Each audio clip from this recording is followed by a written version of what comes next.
Schools are supposed to be a safe haven, but for many of Australia's school principals, that couldn't be further from the truth.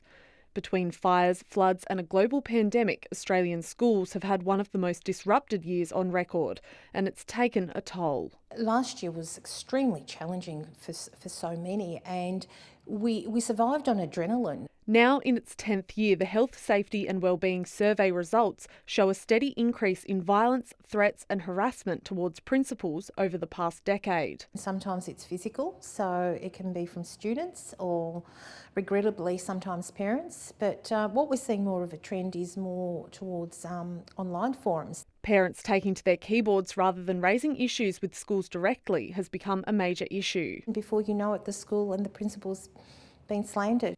Threats and acts of violence are some of the key complaints, along with crippling workload levels and a lack of support from the Education Department. One principal who participated in the survey remarked, "The job becomes more complex with every passing year, and the volume of work required of a school principal continues to grow. This is clearly unsustainable." Another said, "Keeping staff morale up has been a big priority, but who looks after the principal? Where is there time to step aside for a breather?"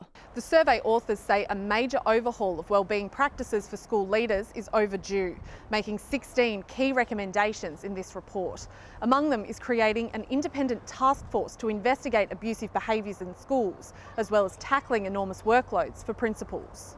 But it hasn't all been bad news. The survey results show that job satisfaction for principals was extremely high in 2020, despite the challenges. And I think that comes from the support they receive from their communities. It's one silver lining for a tough job getting tougher. Dana Morse, ABC News, Melbourne.